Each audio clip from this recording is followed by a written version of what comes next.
Le 14 novembre 1957, Vito Genovese, devenu le nouveau parrain de la famille Luciano après avoir écarté Frank Costello, convie les plus grands mafieux d'Amérique dans une propriété au nord de l'État de New York. Son but ? Se faire déclarer capo di tutti capi, le boss de tous les boss, un titre qui n'existait plus depuis près de 30 ans. Sauf que, le rassemblement qui devait le couronner tourna au plus grand fiasco de l'histoire de la mafia américaine. Une descente de police sabota en effet le grand projet de Vito. Une visite qui contraignit les invités à fuir dans les bois pour leur échapper. Résultat, plus de 60 personnes furent arrêtées, dont certains gros bonnets du milieu. Ce qui suivit détruisit la démonstration de pouvoir soigneusement préparée par Genovese. À tel point que la Cosa Nostra, dont l'existence secrète fut alors révélée au grand jour, ne s'en remit jamais vraiment. Voici l'histoire folle de Vito Genovese, l'un des gangsters les plus ambitieux de son époque. L'histoire d'un homme qui voulait tout contrôler, et qui, en cherchant à dominer la mafia, a contribué à précipiter sa chute.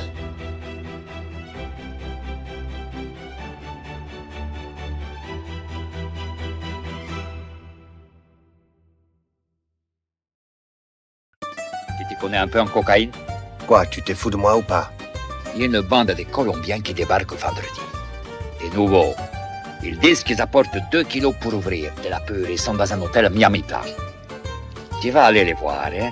Et si c'est vraiment comme ils disent, tu payes et puis tu me rapportes. Et pour ça, je te refile $100 000. Va, on paye et puis on rapporte gagnant. Attention. Si jamais cette somme-là, elle vient à manquer, aïe, pobrecito, mon patron te collera la tête au fond du cul plus vite qu'une lapine s'est fait fourrer. Oh, j'ai peur. Ne soyez pas comme Tony Montana. Vous savez, risquer sa vie pour de l'argent. Aujourd'hui, il y a beaucoup de moyens de gagner des sous. Enfin, rassurez-vous, il ne s'agit pas de braquer la banque d'en face ou de monter un cartel, non. Il s'agit de s'en mettre plein les poches en toute légalité, puisque c'est Freecash qui sponsorise cette vidéo. Freecash, c'est quoi ? C'est une application qui vous permet de gagner des récompenses ou de l'argent en complétant différentes offres. Par exemple, vous pouvez jouer à des jeux mobiles, tester des applications ou répondre à des sondages. Chaque mission complétée vous rapporte ensuite des points. Laissez-moi vous montrer comment ça marche. Ici, vous voyez une variété d'offres, et je vais choisir un jeu que j'aime bien. Une fois l'offre lancée, il suffit de suivre les étapes pour obtenir vos récompenses. Ça m'a permis de récupérer des points directement sur mon compte. Ces points peuvent ensuite être échangés contre de l'argent PayPal ou des cartes cadeaux Google Play et Amazon. Pensez juste à activer le suivi des applications dans vos réglages pour que Freecash puisse enregistrer votre progression et vous récompenser correctement. Maintenant, vous vous dites sans doute, c'est quoi le hic ? Eh bien, il n'y en a pas. Freecash est très bien noté sur Trustpilot avec 4,7 étoiles sur 5 et plus de 287 000 avis. Je ne vous fais pas un dessin, la plateforme est bel et bien fiable. Du coup, si vous ne voulez pas finir criblé de balles dans le hall de votre manoir, si vous ne voulez pas rater l'occasion de vous faire un bon petit billet depuis votre canapé, rendez-vous sur le lien en description ou scannez le QR code à l'écran. En utilisant mon lien, vous pouvez même recevoir un bonus de 10 € sur votre première offre. Bref, de quoi transformer votre temps libre en monnaie sonnante et trébuchante, sans risquer la tôle. Voilà, je vous laisse maintenant avec la suite de la vidéo. Bon visionnage.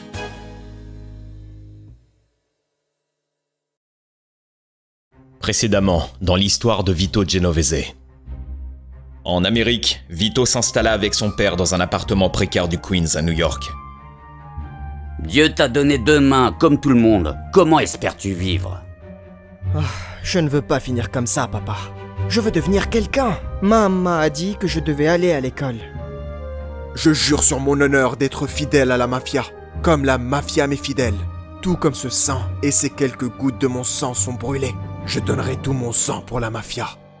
Mais sa chance tourna considérablement lorsqu'il s'allia à 4 autres jeunes loups prometteurs, des gars dont la vie et la carrière allaient désormais s'entremêler avec celle de Vito. Un type du nom de Salvatore Lucania, mieux connu sous le nom de Charles Lucky Luciano, et Francesco Castiglia, plus connu sous le nom de Frank Costello. Pour de nombreux gangsters ambitieux, la prohibition devient la voie vers des profits immenses. Voyant l'ascension de ces jeunes voyous, Masseria envoya une invitation à Luciano et à ses associés pour rejoindre son organisation. Au début des années 1920, Joe the Boss Masseria se considérait fermement établi comme le chef incontesté de la pègre sicilienne à New York. Peu de gens pouvaient imaginer quelqu'un d'assez audacieux pour défier sa domination. Eh bien, il y avait peut-être un homme capable de le faire. Cet homme était Salvatore Maranzano. Pendant des années, Luciano avait été de plus en plus frustré par l'ancien système sicilien, où le pouvoir absolu reposait entre les mains d'un seul chef des chefs. Il envisageait quelque chose de totalement différent. Le 15 avril 1931, Luciano retrouva Masseria pour déjeuner dans un restaurant de Coney Island. Les deux hommes passèrent l'après-midi à manger et à jouer aux cartes. Puis à un moment soigneusement choisi, Luciano s'excusa et se rendit aux toilettes. Quelques secondes plus tard, Vito Genovese et d'autres tireurs firent irruption dans le restaurant. Les assassins ouvrirent le feu, criblant Masseria de balles avant de fuir les lieux. Officiellement, la guerre avait été remportée par Maranzano, mais pas pour longtemps. À peine 5 mois plus tard, le 10 septembre 1931, Maranzano fut assassiné dans son bureau de Manhattan par des tueurs agissant sur les ordres de Luciano. Luciano nomma Genovese comme son sous-chef et Costello comme son consigliere. Genovese était le sous-chef de Luciano, donc normalement, le siège devait lui revenir automatiquement. Mais avec Palmieri et Rupolo derrière les barreaux pour de longues peines, et avec la pression exercée par la Guardia et Dewey, Genovese décida de retourner en Italie, laissant Costello en tant que chef de rue de la famille criminelle de Luciano, avec Willy Moretti agissant comme sous-chef. Le 18 mars 1947, Lucky Luciano embarqua sur un navire turc à destination de l'Italie. Pour Frank Costello, ce départ a représenté un coup incroyablement dur. Don Vitone, en revanche, y a vu une formidable opportunité. Durant cette période, Genovese s'efforçait de développer plusieurs entreprises légales afin de présenter une image respectable aux autorités. Ce que Costello ne pouvait pas faire. À New York, son image publique se détériorait de plus en plus. Malgré tous ses efforts pour paraître comme un homme d'affaires respectable, son nom restait désormais irrévocablement associé au crime organisé. Du jour au lendemain, de nombreuses personnalités politiques ont cherché à prendre leur distance avec lui. Personne ne voulait voir son nom associé à un homme considéré comme l'ami intime de Lucky Luciano. Costello aurait de quoi s'inquiéter très sérieusement. Mais pas Vito Genovese. Non. Le problème de Vito viendrait de quelqu'un de bien plus proche, qui finirait par lui faire plus de mal que n'importe quel membre du Congrès. Sa femme, Anna.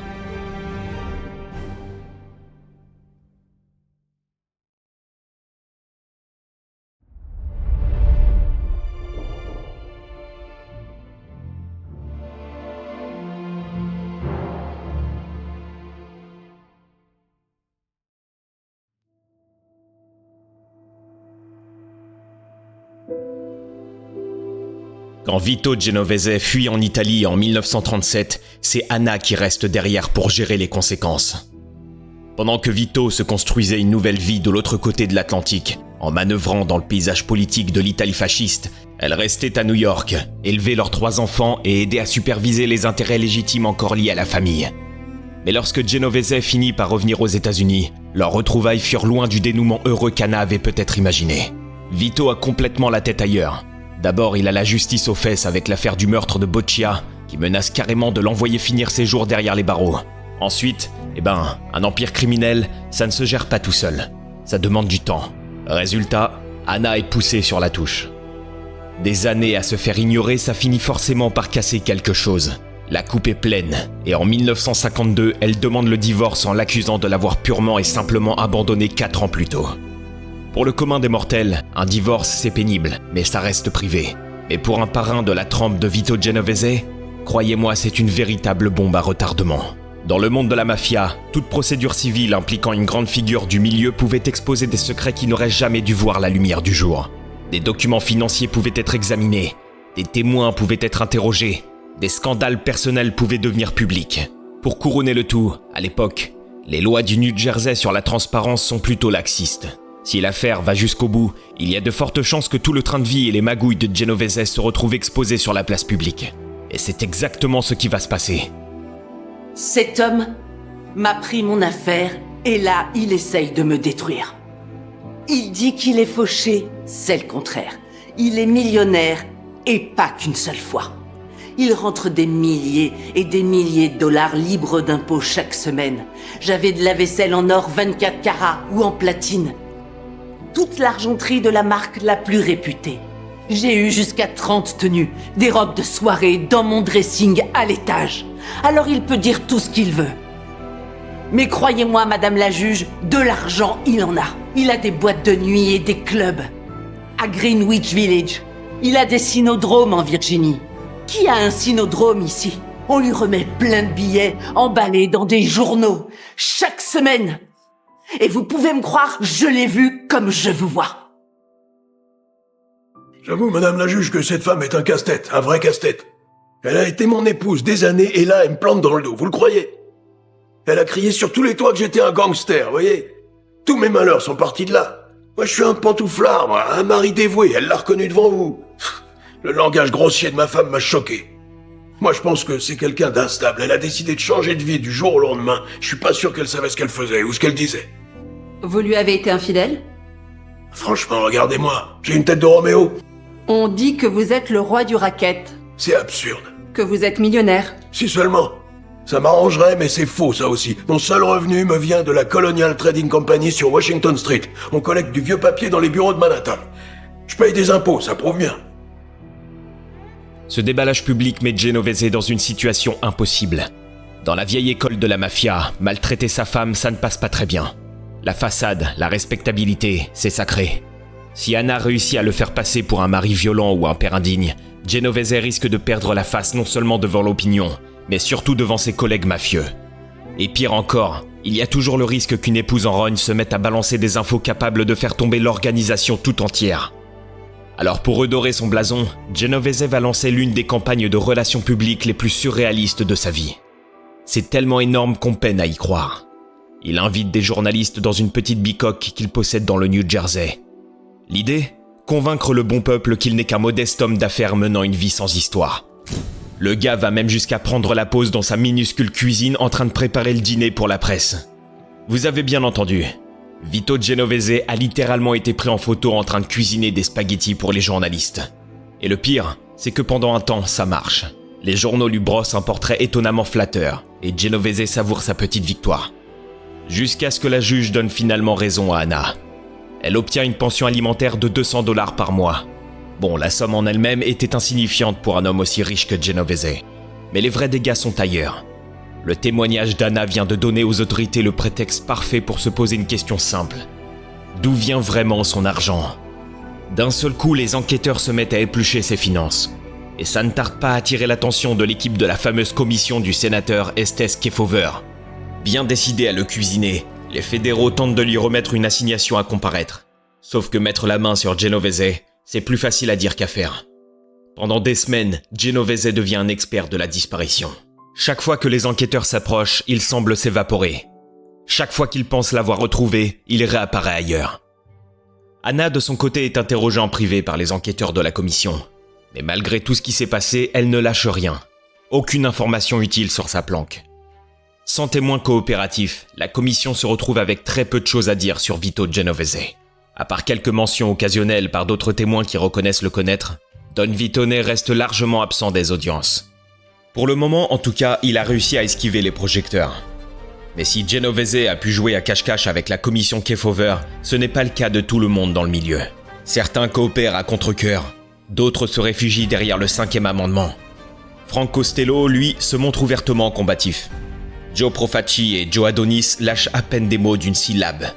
Bref, la plupart ont compris qu'en dire trop pourrait être dangereux. Pourtant, il y a un homme qui s'en fiche royalement. Son nom ? Willie Moretti. Gangster à l'ancienne issu de l'époque de la Prohibition, Moretti vivait dans le nord du New Jersey et s'était forgé une réputation redoutable de tueur et d'homme de main. Connu dans tout le milieu sous le nom de Willie Moore, il n'était pas seulement l'un des plus proches alliés de Frank Costello. Il était aussi son sous-chef et un parent éloigné. Mais en 1950, l'état de santé de Moretti commençait à inquiéter. Il souffrait d'une syphilis avancée, une maladie qui commençait à affecter son état mental. Durant ces périodes de lucidité, Costello s'occupait personnellement de lui faire recevoir des soins médicaux. Sauf que dans la pègre, les rumeurs vont vite. Certains flippent à l'idée que Moretti ne contrôle plus ce qu'il dit, ou ce qu'il pourrait révéler. Malgré ça, on décide qu'il est apte à témoigner. Le 14 décembre 1950, il comparaît devant la commission Kefauver. Au début, la scène ressemble presque à un moment de comédie.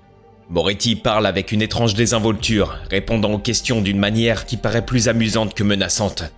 Mais plus il parle, plus il devient dangereux. Lorsqu'on lui demande quel gangster il connaît, il ne se retient pas. Capone, Luciano, Costello, Genovese. Des noms que d'autres hommes auraient évités sortent de sa bouche sans grande hésitation. Puis presque avec nonchalance, il livre à la commission une phrase qui résume tout le milieu. Tout est un racket. Tout le monde a son propre racket. Pour les sénateurs, cela pouvait sembler pittoresque. Mais pour la mafia, c'est un signal d'alarme. Pour Genovese et beaucoup d'autres, le show de Moretti confirme leur pire cauchemar. Le vieux devient imprévisible. Avec sa maladie, personne ne peut deviner ce qu'il balancera la prochaine fois. Plus d'un mafieux conclut discrètement que Moretti est devenu un danger. Pourtant, le moment n'est pas encore venu. Un événement beaucoup plus important va bientôt secouer le monde criminel. Avril 1951. Vincent Mangano, le patron de l'une des 5 familles de New York, disparaît dans la nature. Peu de temps après, on le présume mort. Son corps ne sera jamais retrouvé. Ni la police, ni la mafia ne sauront jamais vraiment qui a fait le coup. Mais bizarrement, tous les soupçons se tournent vers Albert Anastasia, le sous-chef de Mangano. La raison est simple. À la minute où Mangano s'est volatilisé, Anastasia s'est imposé comme le nouveau boss de la famille. Pour le grand public, ce n'est qu'un énième mystère de la pègre non résolu. Mais pour Vito Genovese, ça veut dire beaucoup, beaucoup plus. Parce que jusque-là, la fameuse commission était censée protéger la structure. Les patrons pouvaient s'embrouiller, ils pouvaient comploter, ils pouvaient se faire pression. Mais assassiner l'un d'entre eux, c'était une ligne rouge absolue. Et pourtant Anastasia l'a fait, ou du moins on le croit, et il n'a subi aucune véritable conséquence. Pour Don Vitone, c'est une excellente nouvelle. Cela signifie que l'impossible n'est plus impossible. Un boss peut être abattu, et si le coup de force est assez solide et soutenu par les bonnes personnes, on peut s'emparer de la famille. Pour Frank Costello par contre, la même leçon a un tout autre sens. Si Mangano peut disparaître, alors lui aussi. À partir de ce moment-là, Costello devient de plus en plus paranoïaque. Il fait confiance à moins de personnes. Dans son esprit, n'importe qui au sein de la famille peut un jour commettre l'impensable et ordonner son assassinat. Ce qu'il redoute le plus, c'est d'être tué par ses propres hommes. Alors, pour faire face à cette peur et à cette dépression, Costello commence à consulter secrètement un psychiatre. Je ne peux parler à personne. Je ne suis même pas censé vous parler. Pourquoi donc? Qu'est-ce qui se passe, Frank? Je dois me réveiller tous les matins et regarder par-dessus mon épaule, Doc. Pourquoi avez-vous peur à ce point? Doc, un jour, je vais sortir de chez moi, faire 10 pas, et un type va me coller une balle dans le crâne. Qu'est-ce que je suis censé faire, hein? Dites-moi quoi faire. Évidemment, Costello ne parle de ses séances à personne, pas même à sa propre famille. Dans la culture mafieuse, aller voir un psy, c'est comme s'accrocher une cible dans le dos. Un patron qui a besoin de soutien émotionnel, c'est un patron qui a l'air vulnérable. Mais bon, vous savez comment c'est. Les secrets finissent toujours par fuiter. Et quand celui-ci éclate, il remonte directement aux oreilles de Vito Genovese. Pour Vito, c'est exactement la faille qu'il attendait. Il commence à faire circuler la rumeur discrètement chez les autres patrons pour bien leur faire piger le message. Costello perd de sa force. Et comme on pouvait s'y attendre, la commission n'aime pas du tout ce qu'elle entend. À leurs yeux, Costello n'est plus ce stratège politique calme et raffiné qu'il a été. Il devient friable. Et pire encore, il attire l'attention et a l'air faible en le faisant. Sentant le vent tourner, Costello cherche à se protéger et se tourne vers Willy Moretti. Malgré sa santé sur le déclin, Moretti reste d'une loyauté extrême envers Costello. En fait, il devient littéralement son bouclier humain. Entouré de près de 60 porte-flingues dans le New Jersey, Moretti forme une garde rapprochée constante autour de son patron. Costello devient intouchable. Toute tentative contre le chef par intérim de la famille Luciano devrait désormais passer d'abord par Moretti. En d'autres termes, Vito doit éliminer Moretti. Et on ne bute pas un mafieux de ce calibre à la légère. Un coup pareil exige le feu vert de la commission, et cette dernière n'est pas facile à manœuvrer, d'autant que Luciano garde toujours une forte influence depuis son exil. Alors Genovese commence à regarder en dehors de la famille Luciano, et sa recherche le mène finalement vers une figure montante d'une autre organisation new-yorkaise, le sous-chef d'Albert Anastasia, âgé de 46 ans, Carlo Gambino. À cette époque, Gambino n'était pas encore le géant qu'il deviendrait plus tard. C'était un sous-chef sicilien de 46 ans au service d'Albert Anastasia, un homme discret, calculateur, qui comprenait le pouvoir mieux que la plupart des hommes qui passaient leur temps à en parler. Genovese le contacte discrètement. Pourquoi est-ce que Moretti a tout d'un coup une armée pour protéger Frank Costello? Il a peur de moi. Tu sais, Carlo, Si on veut être des patrons légitimes, faut que la commission donne son feu vert. Et Frank fait partie de cette foutue commission. Luciano est toujours le chef de la famille. Et alors? Lucky va m'écouter, moi? Non, il ne le fera pas. Mais il pourrait bien m'écouter. Genovese et Gambino comprennent tous les deux que Moretti ne peut pas simplement être tué sans raison. Ils doivent convaincre Luciano que la mafia se porterait mieux sans lui. Et ils pensent avoir trouvé l'argument parfait. Depuis des mois, Willy Moretti donne à la mafia des raisons de s'inquiéter. Son comportement devient de plus en plus étrange. Il parle trop librement à la presse, et son passage devant la commission Kefauver n'a fait qu'aggraver les choses. Pour Genovese et Gambino, l'argument est simple. Moretti n'est plus seulement un vieux gangster malade. Il est devenu un risque pour tout le monde. Mais lorsque l'idée de l'éliminer est présentée à Lucky Luciano, la réponse est non. Luciano considère encore Moretti comme l'un des siens, et ordonner le meurtre d'un homme aussi étroitement lié à Frank Costello n'est pas quelque chose qu'il est prêt à approuver. Ce refus place Genovese dans une position difficile. Tant que Moretti reste en vie, Costello reste protégé. Et tant que Costello reste protégé, le chemin de Genovese vers le pouvoir reste bloqué. La question est désormais de savoir si Genovese et ses alliés sont prêts à agir sans la bénédiction de Luciano. C'est un pas dangereux. Tuer un mafieux de haut rang contre la volonté de Luciano, c'est franchir l'une des lignes les plus graves du milieu. Mais dans la tête de Genovese, c'est réglé. Si Moretti est un obstacle, Moretti doit disparaître. Le 4 octobre 1951, Willy Moretti s'attable pour prendre son petit déjeuner dans un restaurant du New Jersey. Un matin, tout ce qu'il y a de plus banal. Jusqu'à ce que deux hommes entrent, se dirigent vers lui et ouvrent le feu. Avec la mort de Moretti, Frank Costello vient de perdre bien plus qu'un sous-chef loyal. Il a perdu un ami proche et le seul homme du New Jersey disposant d'assez de forces armées pour rendre une attaque contre lui presque impossible. Genovese vient d'envoyer à Costello un message impossible à mal interpréter. Il vient pour lui. Sauf que Costello n'est pas en mesure de riposter tout de suite. La justice lui tombe dessus avec les retombées de l'affaire Kefauver. Condamné pour outrage au Sénat, il fait 18 mois de placard. Puis à peine sorti, c'est le fisc qu'il rattrape pour évasion fiscale. Pendant un temps, on aurait pu croire que la loi allait faire le sale boulot à la place de Genovese, écarter Costello du pouvoir. Mais Costello survit à ça aussi. La cour d'appel réexamine l'affaire, réduit la peine et Frank Costello est libéré après n'avoir purgé que 11 mois. En apparence, ses soucis légaux sont derrière lui, mais au sein de la mafia, son statut a pris un coup. Il est devenu trop célèbre. Son nom est dans les journaux, son visage symbolise le crime organisé, et les autres parrains craignent qu'il n'attire la police sur eux. Pour Genovese, c'est exactement le genre d'ouverture qu'il attendait. Et puis il y a toujours l'exemple de Mangano en tête. Anastasia avait pris le pouvoir après la disparition de Mangano, et malgré la violence de l'affaire, la commission n'avait pas réellement riposté. Pour Genovese, cela compte. Cela prouve qu'un boss peut être éliminé si le moment est bien choisi et si le reste de la mafia peut être convaincu d'accepter le résultat. En 1957, Genovese pense que ce moment est arrivé.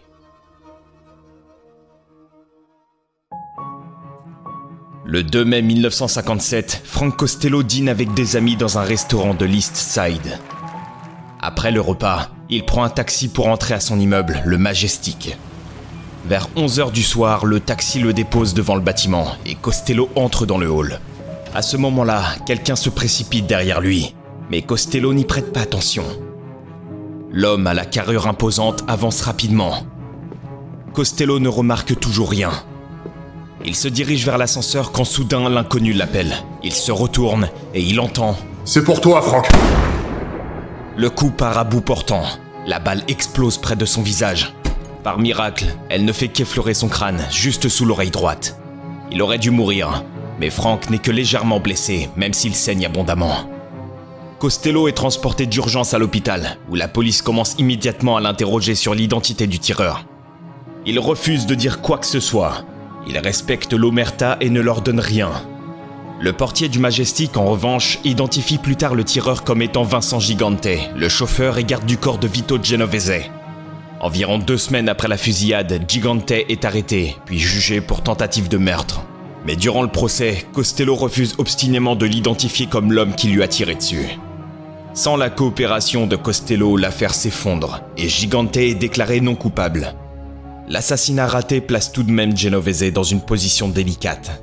Costello a survécu, et un boss survivant peut être dangereux, surtout s'il a des alliés puissants. Genovese sait qu'il doit calmer la situation avant qu'elle ne dégénère en guerre ouverte. Il organise donc une rencontre avec Costello dans le New Jersey. Ça n'a pas à se passer comme ça. La commission en a fini avec toi. C'est juste comme ça que les choses se sont faites. Tu peux prendre ta retraite maintenant.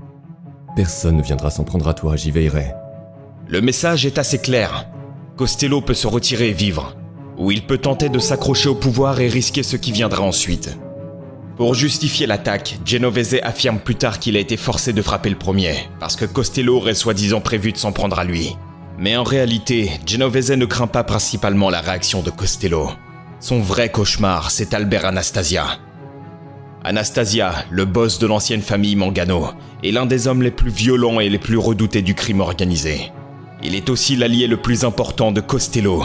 Si Costello et Anastasia unissent leurs forces après la fusillade ratée, Genovese peut se retrouver confronté à une riposte beaucoup plus dangereuse que prévu. Pour se préparer à cette possibilité, Genovese commence à consolider sa position. Les membres de l'équipe Tony Bender, l'une des factions clés loyales à Genovese, sont réunis et chargés de surveiller différentes zones de la ville en cas de représailles. Puis une nouvelle parvient à Genovese, rendant la situation encore plus urgente. Frank Costello et Albert Anastasia se seraient apparemment rencontrés en secret. Même blessé et vulnérable, Costello ne recule pas. Après s'être remis de l'attentat contre sa vie, il s'est tourné vers Anastasia, le seul homme disposant d'assez de puissance et de violence derrière lui pour faire payer Genovese. Pour Genovese, cela change tout. Il ne peut pas attendre que Costello et Anastasia décident de leur prochain mouvement. Il doit agir le premier. C'est alors qu'il retourne vers Carlo Gambino. Cette fois, Genovese offre à Gambino quelque chose de beaucoup plus important qu'une simple influence. Il lui offre le poste de boss. Si Gambino l'aide à éliminer Anastasia, il pourra prendre lui-même le contrôle de la famille. Pour Gambino, la proposition est dangereuse. Elle signifie trahir son propre patron. Mais elle lui offre aussi la possibilité de passer du rang de sous-chef à celui de chef de l'une des 5 familles de New York. À ce stade, Gambino comprend qu'il n'y a pas de sortie facile. Si Anastasia reste en vie, toute personne liée au complot contre Costello risque de finir par devenir une cible. Alors Gambino accepte. Le 25 octobre 1957, Albert Anastasia se relaxe sur le fauteuil du barbier Grasso à New York. Tellement en confiance qu'il n'a même pas fait surveiller la porte. Puis, sans avertissement, 2 hommes armés font irruption dans le salon et ouvrent le feu, le tuant sur place. C'est l'un des meurtres les plus audacieux de l'histoire de la mafia. Le boss de l'une des 5 familles de New York vient d'être abattu en plein jour dans un lieu public alors qu'il était assis sans défense dans un fauteuil de barbier. Pour Vito Genovese, le plan a fonctionné. En éliminant Anastasia, il a supprimé le seul homme assez puissant pour riposter au nom de Costello. Dans le même temps, Carlo Gambino, qui a contribué à rendre le complot possible, passe de sous-chef à chef de sa propre famille criminelle.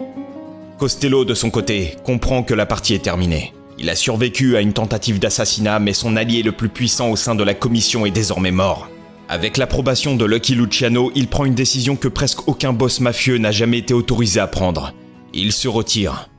Après près de 20 ans à la tête de la famille, Frank Costello prend sa retraite. La commission l'autorise pour une seule raison. Costello a respecté le code. Même après avoir reçu une balle, il a refusé d'identifier Vincent Gigante comme l'homme qui a appuyé sur la gâchette. Il a protégé les mêmes personnes qui ont essayé de le tuer. Et dans ce monde, le silence a encore du poids. Mais Genovese ne va pas le laisser partir avec sa dignité intacte. Don Vitone accepte d'épargner la vie de Costello, mais il s'assure d'abord de l'humilier. Costello est dépouillé de ses intérêts dans les jeux à Las Vegas, en Floride et dans les Caraïbes. Il est réduit au statut de simple soldat dans l'organisation, sans véritable droit ni position, et on l'oblige à promettre de ne plus jamais s'impliquer dans les rackets pour le reste de sa vie. Costello ne se plaint pas. La seule chose qu'il admettra un jour, c'est qu'il a mal jugé Genovese.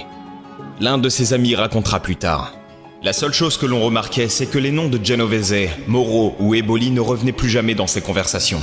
Avant qu'on lui tire dessus, il revenait naturellement dans les discussions ordinaires. Mais après la fusillade, il ne les mentionna plus jamais. En réalité, leur absence était frappante.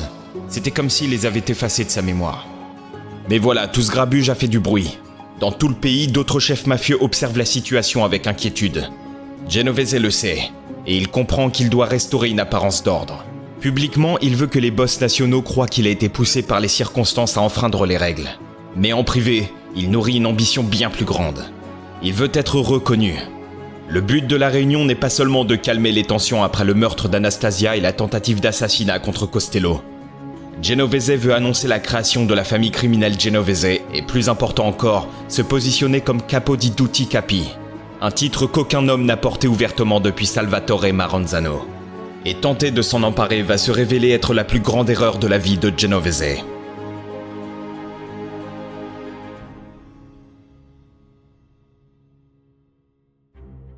Après discussion, le lieu choisi pour la réunion est la maison de Joseph Barbara, un ancien gangster de l'époque de la Prohibition installé dans le nord de l'État de New York. Cette réunion deviendra plus tard célèbre sous le nom de Conférence d'Appalachine. Elle a lieu le 14 novembre 1957, seulement 3 semaines après le meurtre d'Anastasia. Environ une centaine de délégués mafieux de haut rang se réunissent dans la petite communauté d'Appalachine dans le nord de l'État. Parmi eux se trouve Joseph Barbara, l'hôte. Russell Bufalino, l'un des organisateurs, Carlo Gambino de la famille Gambino, Joe Bonanno de la famille Bonanno, Joe Cevello, venu de Dallas, Santo Trafficante de Floride, John Scalish de Cleveland, Joe Profacci de la famille Profacci, Joseph Ida de Philadelphie, Frank De Simone de Los Angeles, Stefano Magadino de Buffalo, Tommy Lucchese de la famille Lucchese et bien sûr, l'homme au centre de tout cela, Vito Genovese. Autrement dit, c'est le plus grand rassemblement mafieux depuis la conférence de la Havane, plus de 10 ans plus tôt. Sauf que, le grand sommet de Genovese, organisé en partie pour célébrer son ascension, attire bien plus que l'attention du milieu. Il devient bientôt l'un des plus grands fiascos de l'histoire de la mafia. Les ennuis commencent lorsqu'un policier d'État remarque quelque chose d'étrange. Trop d'hommes inconnus s'enregistrent dans un motel local. Trop de grosses voitures et de limousines circulent dans une petite ville où elles n'ont aucune raison de se trouver. Beaucoup semblent se diriger vers la même propriété. Le policier décide que la situation mérite d'être examinée de plus près et appelle des renforts de la police d'État. Ce qui suit détruit la démonstration de pouvoir soigneusement préparée par Genovese. La police encercle la propriété de Barbara et les invités paniquent. Certains tentent de fuir en voiture, d'autres s'enfoncent dans les bois pour échapper aux policiers. Au lieu d'apparaître comme des dirigeants nationaux disciplinés, certains des mafieux les plus puissants d'Amérique se retrouvent soudain à courir à travers la campagne comme de simples fugitifs. Au final, 65 mafieux sont arrêtés, dont plusieurs figures majeures de la délégation new-yorkaise. Genovese, Jerry Catena, Joe Profacci, Joe Bonanno, Mike Miranda et Carlo Gambino figurent parmi ceux interpellés par la police. Les enquêteurs reconnaissent qu'au moins 8 des hommes présents sont considérés comme des dirigeants importants de la mafia. Mais pour prouver qu'ils ont commis un crime simplement en se réunissant dans la propriété de Barbara est une autre affaire. Il n'y a pas assez de preuves pour les condamner à cause de la réunion elle-même. Encore une fois, la loi tourne en faveur de Genovese et de ses associés. Ils échappent à une condamnation fédérale. Mais survivre légalement à Appalachine ne signifie pas échapper à ses conséquences. Genovese a évité un nouveau désastre judiciaire, mais son prestige à l'intérieur de la mafia a été gravement endommagé. Des grands boss venus de tout le pays ont été humiliés, détenus, interrogés, photographiés et forcés d'expliquer pourquoi ils s'étaient tous réunis dans une petite ville du nord de l'État de New York. Le ressentiment est profond. Un signe de cette colère apparaît plus tard lorsque le boss de Chicago, Sam Giancana, est entendu sur écoute en train de sermonner Stefano Magadino pour avoir aidé à organiser la réunion. J'espère que tu es content. 63 de nos plus grands gars pris par les flics. Ça ne serait jamais arrivé chez moi. C'est le territoire le plus sûr au monde pour une grande réunion. On vous aurait dispersé dans mes motels. On vous aurait donné des voitures différentes venant de mes concessions automobiles, puis on aurait tenu la réunion dans l'un de mes grands restaurants. Ici, les flics ne nous embêtent pas. Giancana a raison. Appalachine était un choix foireux. Un cadre de petite ville rend le rassemblement beaucoup trop visible, surtout avec autant de voitures de luxe et de visages inconnus arrivant en même temps. Mais les dégâts vont bien au-delà de l'embarras. Le raid fait la une des journaux dans tout le pays et prouve au public américain une bonne fois pour toutes que la mafia n'est pas un mythe, mais une gigantesque organisation nationale et structurée. Pour Genovese, la réunion censée le couronner vient au contraire d'exposer tout le monde criminel. Les boss ont perdu la face. Le FBI a gagné un nouveau sentiment d'urgence et la mafia entre dans une nouvelle ère de surveillance. Bientôt, l'un de ses plus grands secrets sera traîné en pleine lumière et l'organisation ne sera plus jamais la même.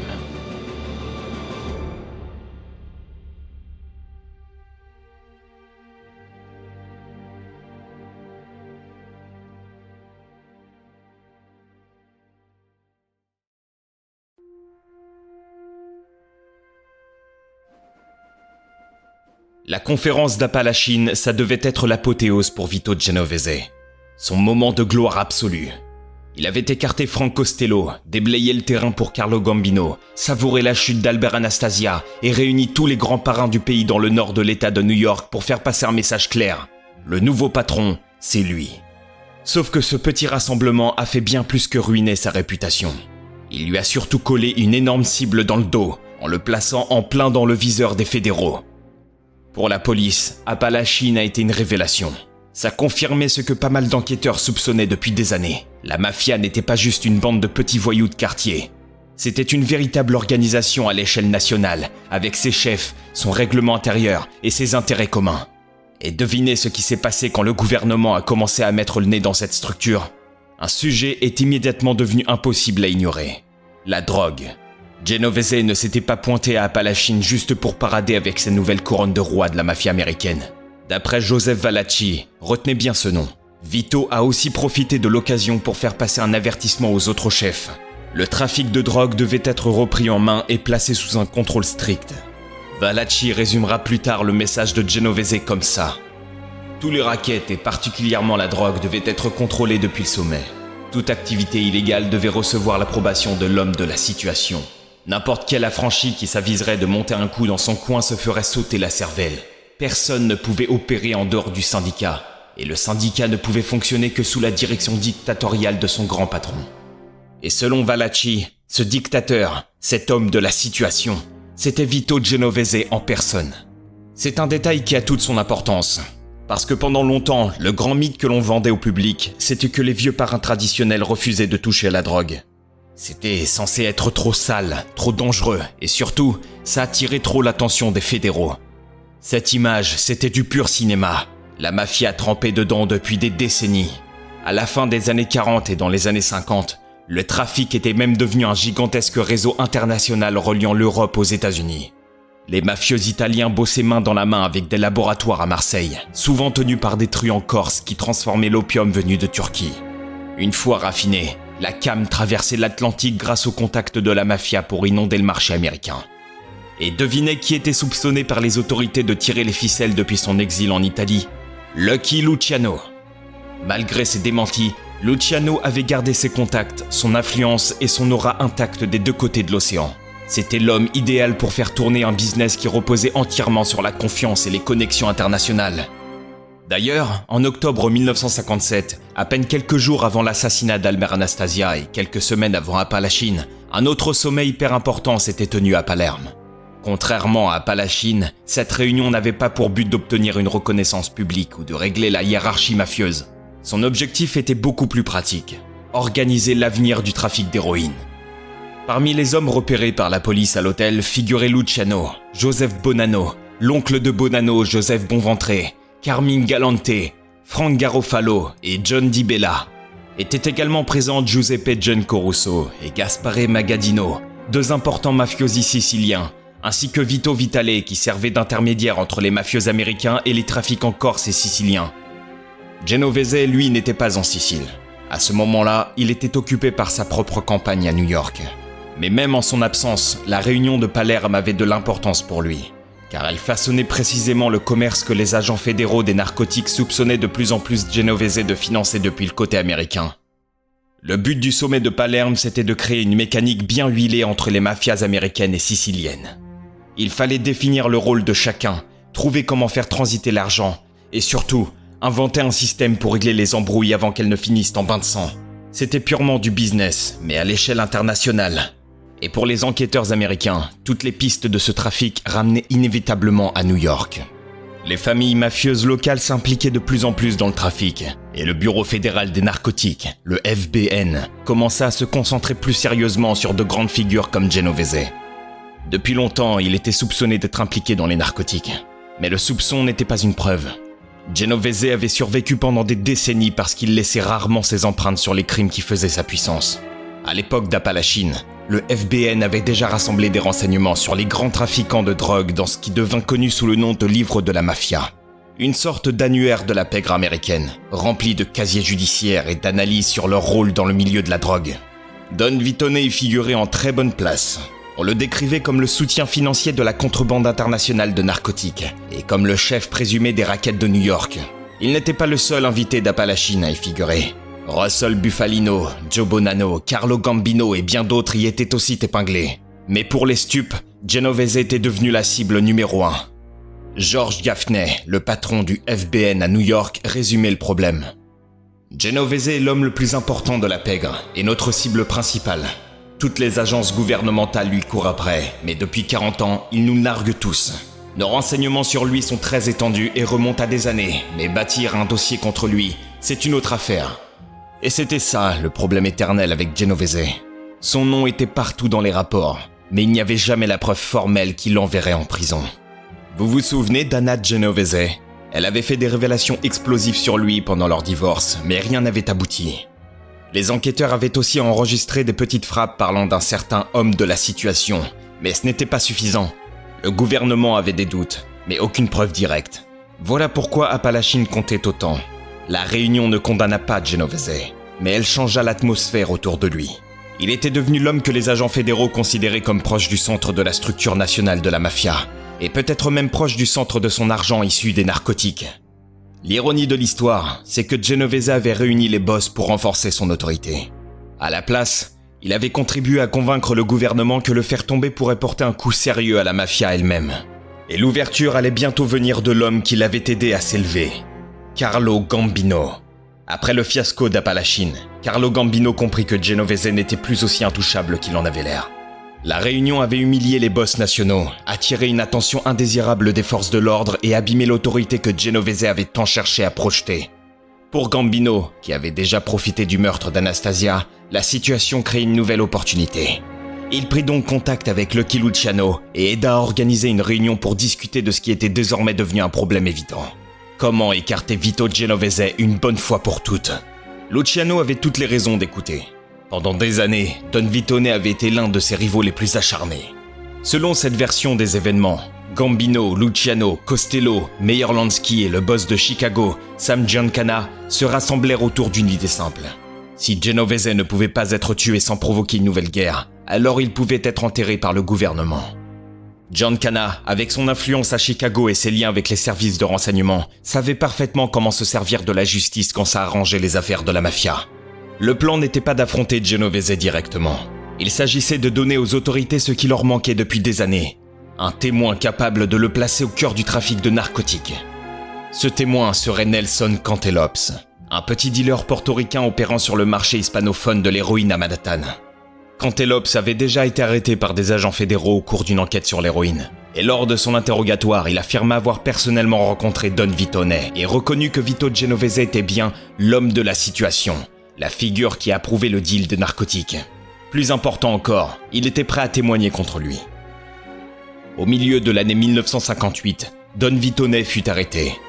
Après un procès de 13 semaines durant les premiers mois de 1959, Vito Genovese fut reconnu coupable de contrebande et de distribution de narcotiques. Il fut condamné à 15 ans de prison fédérale et envoyé à Atlanta. What about the government's charge that you're the right man, that you're the number one man in this narcotics business? Charges are fantastic and ridiculous. You think That's what they are. And have you ever known anyone in the narcotics racket? Have you known I anyone? never did. Genovese insista toujours sur le fait qu'on lui avait tendu un piège, et cette affirmation n'était pas impossible à croire. Les preuves contre lui étaient minces, et il était extrêmement improbable qu'un parrain de l'envergure de Genovese ait pris le risque de rencontrer en personne un minable dealer de rue comme Cantelops. Des hommes comme Genovese s'isolaient généralement derrière plusieurs couches d'intermédiaires. Ils donnaient leurs ordres par l'intermédiaire d'associés de confiance, pas des petits trafiquants qui pouvaient se faire serrer au premier coin de rue et retourner leur veste. Mais que le dossier soit solide ou non, le résultat fut le même. L'homme qui avait tenté de se faire couronner boss dominant de la mafia était désormais un détenu fédéral. Lorsque Genovese arriva à Atlanta, il se retrouva entouré de visages familiers. Plusieurs figures du milieu y purgeaient déjà leur peine, dont un certain Joseph Di Palermo, dit Joe Beck, condamné dans la même affaire de drogue que lui. Et parmi tous ces visages, l'un d'entre eux sortait du lot. Joseph Valachi, un ancien partisan de Genovese venu du Bronx. Pendant un temps, Genovese et Valachi furent placés dans la même cellule, et au début, les deux hommes semblèrent bien s'entendre. Mais la prison n'adoucit pas Don Vitone. Même derrière les barreaux, il restait le chef de la famille. Et les vieilles rancunes avaient encore des conséquences. L'une de ces rancunes concernait Little O.G. Pisano. Pisano était un lieutenant vieillissant de la mafia, fidèle de Frank Costello depuis l'époque de la Prohibition. Il n'avait jamais digéré le coup d'état de Genovese et l'avait ouvertement critiqué. Don Vitone prit ses critiques personnellement, et Little O.G. fut placé sur sa liste d'hommes à éliminer. Pendant un temps, Pisano survécut parce que Genovese avait des préoccupations plus importantes. Il consolidait encore son empire et ne voulait pas provoquer la commission nationale avec un meurtre qui ne lui était pas encore nécessaire. Mais une fois Genovese en prison, ces obstacles comptèrent beaucoup moins. Depuis derrière les barreaux, il ordonna que Little O.G. soit abattu. Le 25 septembre 1959 signe la dernière soirée de Little O.G. On le retrouve dans une Cadillac noire, sur une rue sombre et calme du Queens, abattu d'une balle dans la tête aux côtés de sa compagne, Janice Drake, qui a elle aussi été tuée. Tous deux sont assis droit à l'avant de la voiture, leur tête inclinée l'une vers l'autre, presque comme deux lycéens qui se seraient endormis après s'être enlacés. Quand Valachi apprend la nouvelle, quelque chose vrille dans sa tête. Pour une raison ou une autre, il sombre dans une paranoïa totale. Il se persuade que Don Vitone a décidé de se débarrasser de lui et qu'il est le prochain sur la liste. Pris de peur, Valachi demande aux autorités pénitentiaires de le placer en isolement. Mais après un bref séjour au cachot, on le renvoie avec les autres détenus. À partir de ce moment-là, il voit le danger partout. Chaque regard, chaque murmure, chaque mouvement dans la cour lui confirme ce dont il est certain. Don Vitone l'a marqué pour la mort. Et en juin 1962, il craque complètement. Valachi marche dans la cour de la prison lorsqu'il remarque 3 hommes qui traînent derrière les gradins du terrain de baseball. Dans son esprit paranoïaque, il semble attendre le bon moment pour lui tendre une embuscade. Lorsqu'il commence à avancer dans sa direction, il décide qu'il doit frapper le premier. Il ramasse un morceau de tuyau de fer d'environ 60 cm qui traîne à proximité, et dans un accès de rage, attaque un homme qu'il croit être Joseph Di Palermo. Sauf que Valachi n'attaque pas le bon gars. La victime n'est absolument pas Di Palermo, mais un pauvre détenu incarcéré pour braquage de banque, un type que Valachi ne connaît même pas. Le crâne de l'homme est fracassé et Valachi se retrouve soudainement avec une accusation de meurtre sur le dos, en plus de sa peine. À ce stade, il ne lui reste plus qu'une seule carte à jouer pour sauver sa peau. Coopérer. Pour sauver ses fesses, Joseph Valachi devient un informateur du FBI et se met à balancer tous les rouages internes de la Cosa Nostra. Du jour au lendemain, son nom devint aussi célèbre en Amérique que ceux de Capone, Luciano, Costello ou Genovese. Et avec Capone mort, Luciano en exil et Costello à la retraite, c'est Vito Genovese qui a le plus à craindre de ce que Valachi s'apprête à dire. Si Genovese avait détesté l'attention qui avait suivi à Palachine, il n'avait pas encore vu le pire. Pendant les auditions Valachi, les sénateurs écoutèrent pour la première fois de mémoire récente un initié de la mafia décrire ouvertement devant le public américain des meurtres, des rituels d'initiation et la structure du crime organisé. Valachi expliqua la fameuse cérémonie du sang, où l'on pique le doigt de la recrue en le faisant tenir l'image enflammée d'un saint pour jurer fidélité à vie au crime. Il dévoila même les assassinats historiques qui ont fondé la mafia moderne, notamment ceux de Joe Masseria et de Salvatore Maranzano. Valachi avait commis le plus grand péché qu'un mafieux puisse commettre. Il avait brisé l'omerta.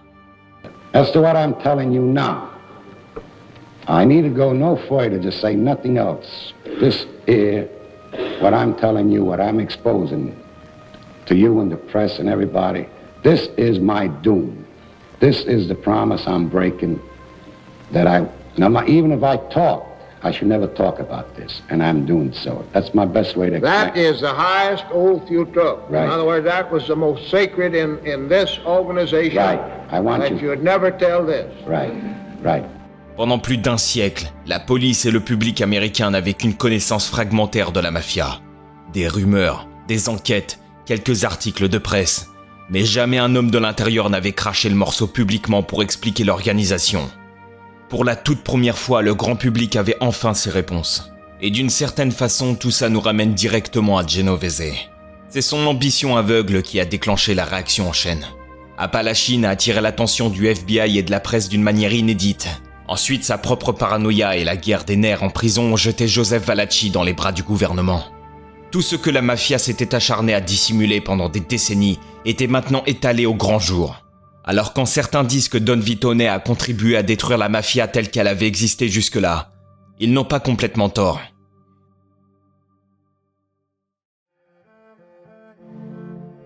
En prison, Genovese était un détenu discipliné. Mais sa santé, c'était une autre histoire. Ancien gros fumeur, il avait fini par écraser sa dernière cigarette 1 an après son arrivée, mais le mal était déjà fait. Au fil des années, les problèmes médicaux n'ont fait qu'empirer. Sa dernière photo de prisonnier montrait un homme bien différent de celui qui exigeait la soumission absolue dans la pègre américaine. Ses cheveux s'étaient clairsemés en de fines mèches grises. Son visage était creusé, sa peau pendante, son regard éteint par l'âge et la maladie. La présence sombre et écrasante de Don Vitone s'était recroquevillée en un vieillard fatigué. Le 14 février 1969, à 1h25 du matin, Vito Genovese rend son dernier souffle. Le certificat de décès officiel indique que le parrain de 71 ans a succombé à une insuffisance respiratoire, précédée d'une embolie pulmonaire. Il est enterré au cimetière St. John, à une trentaine de mètres à peine de Lucky Luciano, son ancien boss, son vieux rival, et l'un des rares hommes à avoir façonné sa vie aussi profondément que lui-même avait tenté de modeler la mafia. Et pourtant, même dans la mort, l'un des chapitres les plus bizarres de la vie de Genovese n'était toujours pas refermé. Anna. Malgré toute l'amertume entre eux et des années entières de rancœur viscérale, Genovese avait désigné Anna comme bénéficiaire de sa sécurité sociale. Jusqu'à la fin de ses jours, elle a continué à toucher une part de sa pension mensuelle, soit environ $106. C'est un détail, d'accord, mais ça en dit long sur le lien étrange qui les unissait. Selon les règles de la rue, Genovese aurait eu 1000 raisons de la faire disparaître quand elle s'est retournée contre lui avec autant de fracas. Dans ce milieu, n'importe quel autre caïd aurait jugé ça totalement impardonnable. Mais Genovese ne l'a jamais fait tuer, et il n'en a jamais eu l'intention. Leur histoire, c'était un vrai drame d'amour et de haine. Anna pouvait être impulsive, tranchante et redoutable quand elle était acculée. Mais Genovese, à sa façon bien à lui et bourrée de contradictions, a tenu à elle jusqu'à son dernier souffle. Le 4 janvier 1982, Anna Petillo Genovese s'éteint dans un hôpital de Manhattan, apparemment des suites de problèmes de vésicule biliaire. Le corbillard l'a conduit au cimetière St. John, où le caveau de la famille Genovese s'ouvre une dernière fois. Son cercueil est glissé dans une niche, tout près de l'homme dont elle avait dit au monde entier qu'il la terrifiait. Un homme qui, au bout du compte, ne l'avait jamais vraiment laissé partir. 4 ans après la mort de Genovese, c'est au tour de Frank Costello de tirer sa révérence. Il meurt le 18 février 1973, foudroyé par une crise cardiaque. Finalement, le premier ministre de la pègre aura survécu au règne de Genovese. Mais il n'aura pas survécu à la disparition du vieux monde qu'ils avaient bâti ensemble.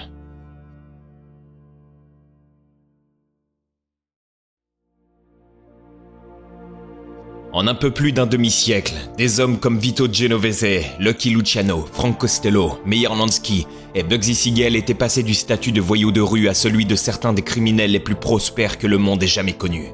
Ensemble et parfois les uns contre les autres, ils avaient contribué à transformer le crime en une industrie de plusieurs millions de dollars, laissant derrière eux un héritage qui changea durablement l'Amérique. Leur monde avait commencé dans la rue, mais il était devenu quelque chose de beaucoup plus sophistiqué. La mafia avait infiltré les syndicats, la politique, la vie nocturne, les casinos, la construction, Hollywood et des économies locales tout entières. Il existe peu d'exemples d'un groupe criminel organisé ayant exercé une emprise comparable à celle que la mafia eut autrefois sur la vie américaine. C'était criminel, c'était immoral, c'était brutal, mais dans toute sa noirceur, c'était aussi brillant. C'est ici que s'achève notre récit consacré à Vito Genovese. Merci sincèrement d'avoir suivi cette histoire jusqu'au bout. J'espère qu'elle vous aura intéressé et qu'elle vous aura permis d'en apprendre davantage sur ce personnage aussi fascinant que controversé. Si cette seconde partie vous a plu, n'hésitez pas à soutenir mon travail en laissant un like et en partageant la vidéo. Cela m'aide énormément. N'oubliez pas de profiter de l'offre Fricage dont je vous ai parlé précédemment. Tout ce que vous avez à faire, c'est de cliquer sur le lien en description ou de scanner le QR code à l'écran.